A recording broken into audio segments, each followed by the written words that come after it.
best of both. Mr. Secretary, It's so good to see you. you. Thank you for inviting me over. Oh, no. Thanks for coming, and it's good to finally meet you. Absolutely. I've heard that you're absolutely devil incarnate. I wanted to meet you. There was an exchange yesterday outside the Pentagon as Secretary Mattis greeted the new National Security Advisor John Bolton. Here to react to that and other news this morning, Newt Gingrich, Fox News contributor, former Speaker of the House and 2012 GOP presidential candidate. They're walking right by the cameras, Mr. Speaker. Is that was Secretary Mattis sending a bit of a message there? No, look, I saw John at the White House on Tuesday, and I said something similar about the caricatures. Bolton has been such a strong, vivid person on Fox News that it's easy to forget that he was also in the Justice Department, he was in the State Department, he was an ambassador to the United Nations.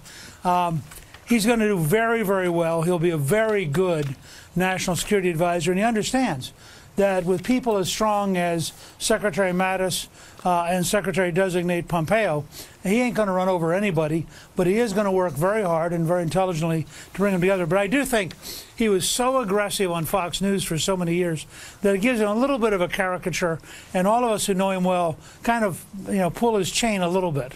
All right, what'd you make of the news that Jeff Sessions is not going to appoint that second special counsel that many Republicans have asked him to do? Instead, he is assigning this U.S. attorney outside of D.C., a guy who lives in Utah, John Huber, to investigate. Look, I'm willing to give Attorney General Sessions the benefit of the doubt. I think the burden is now on the attorney from Utah, who is a U.S. attorney, to prove that we don't need a special counsel by doing his job. If he does his job really well and really aggressively, people will relax. If he doesn't do his job, you'll see a whole new demand for a second independent counsel. But I do think it's possible that he can operate within regular order.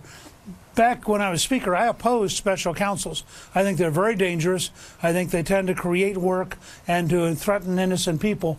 So I'm not automatically in favor of one. But the burden now is on Attorney General Sessions and his choice in Utah to actually get the job done. Yeah, there's definitely a split in the Republican Party as to whether they want this special counsel or not. Also, GOP senators want more action on Trump nominees. Democrats have been slow rolling this for a while now. Do you think we ultimately see action on the Trump nominees, or is this just going to continue on and on and on? I think we're at a historic turning point. We have tolerated Schumer behaving as though he's the majority leader for well over a year. This is an unprecedented assault on American representation in terms of ambassadors, in terms of filling slots in the government. It is totally unacceptable. I think the burden is on the Senate Republicans to either dramatically, radically shorten the tools of the minority, or to force Schumer to voluntarily go along. But I think it's a disgrace that the U.S. Senate has tolerated this, and everywhere you look around the world, whether it's in Berlin or Luxembourg and ambassadorships, whether it's in jobs in terms of the executive branch, this is a grave disservice, and the burden is on the Senate Republicans to either get the Democrats to cave or to change the rules decisively, maybe get down to a point where you get a 1-hour debate and that's it, and then you vote up or down. Yep. Yes, Mr. Speaker, we're going to get your opinion on a bunch of topics this morning. Additional one is the VA. A lot of folks don't know how active you've been in fighting to reform the Department of Veterans Affairs. Big change there. Shulkin out, Dr. Ronnie Jackson in, and Secretary Shulkin's making the media rounds saying that he's preventing privatization, that's what President Trump really wants, is to shut down the VA and privatize it. What do you say about reform efforts and how they're characterized? Well, frankly, I'm a little bit disappointed in Dr. Shulkin's public campaign. I was very strongly in favor of him. I think in some areas he was very, very good.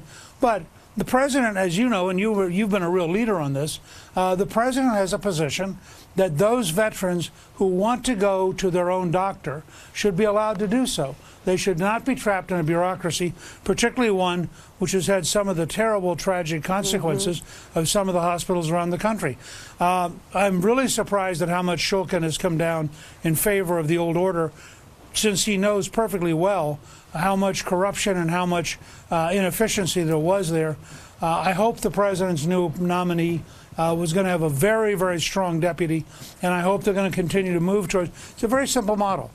The VA's got to actually serve veterans, and those veterans who find themselves in an unacceptable situation ought to have the right to get the best care they can get without being trapped by the bureaucracy. Absolutely. I think it's a very straightforward principle. Well said. I think we all agree with that. What'd you make of Roseanne doing so well in the ratings?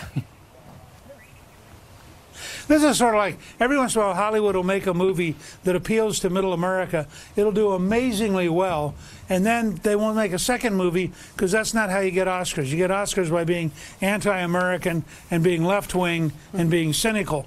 And so the culture of Hollywood is always surprised. I think it's great that she's doing so well. I think it is, frankly, funny that she is pro-Trump, openly so, and she's being successful.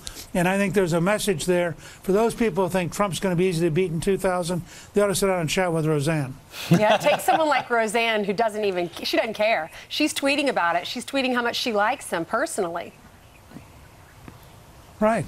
I mean, this is one of those cases where they happen to get along. Of course, she's a pretty strong personality, yes. too. Yeah. So you can imagine the two of them. I mean, Right. you're talking about two really strong personalities. Nobody told Roseanne how to vote.